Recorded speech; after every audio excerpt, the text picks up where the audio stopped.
The Galaxy Z Fold 6 offers impressive AI features in a lighter, thinner design along with durability improvements. I also like the slightly wider front display, which is easier to use than past folds. Based on my testing, this is the most well-rounded foldable phone around.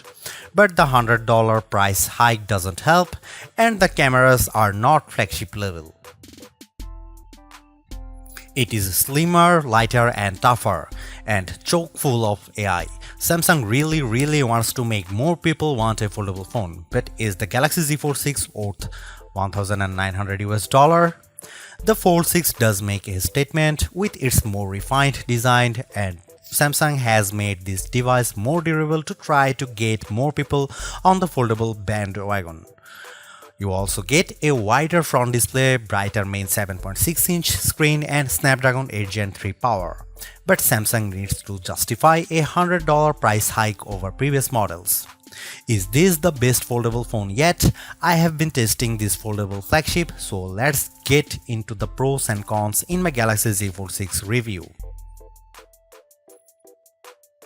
The Galaxy Z Fold 6 starts at $1,899 US dollar, which is $100 more than the equivalent Galaxy Z Fold 5.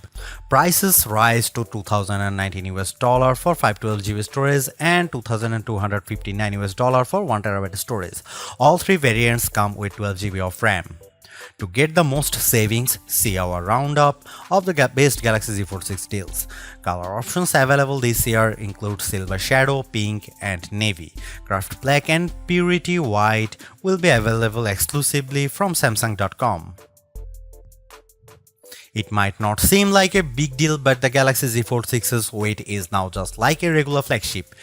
At 8.43 ounces, the Z Fold 6 is about the same weight as the iPhone 14 Pro Max, which I use as my daily phone.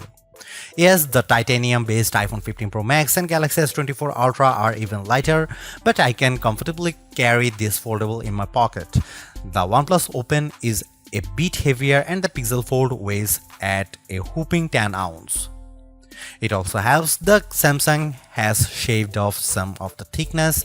When closed, the Z Fold 6 is 0.48 inches, down from 0.53 inches on the Fold 5. The flat edge design is a bit too sharp in the corners as it can dig into your hand, but overall the Fold 6 design is refined and improved. The camera hardware is largely unchanged on the Galaxy Z Fold 6, with the exception of a new sensor for the 12-megapixel ultra-wide camera that's designed to let in more light. Otherwise, you get the same 50-megapixel main camera and 10-megapixel telephoto with 3x optical zoom and 30x digital zoom that graced the Z Fold 5. Up front, you get the same 10-megapixel selfie camera and 4-megapixel under-display camera for when you are using the main screen. Don't get me wrong, the image quality is quite as strong from the Z Fold 6, but if you are paying this much money, you should get the same 200 megapixel sensor as the Galaxy S24 Ultra. In this portrait comparison with the OnePlus Open, the Z Fold 6 produces a much crispier portrait. The OnePlus blows out the right side of my face in the sun and delivers less detail in my shirt. Here you can see some camera details from the Galaxy Z Fold 6.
Even though we are on the 6th gen of Samsung's foldable, the overall market is still super small, making up just 1.5% of phones sold.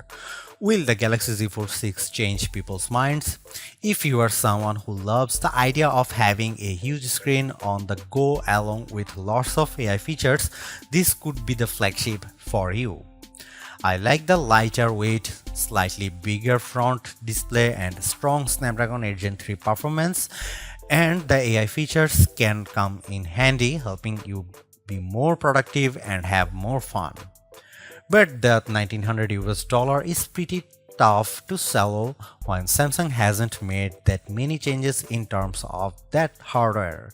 The OnePlus Open's camera performance isn't quite as strong and it's heavier device, but it's pushing the envelope a bit more with its multitasking software and faster charging, and you get a wider front screen for $200 less. Others may want to wait to see what the new Google Pixel 9 Pro Fold has in store. For now, I would say the Galaxy Z Fold 6 is the most well-rounded foldable phone for me, but it is still very much a niche device for power users. Thanks for watching. See you in the next one.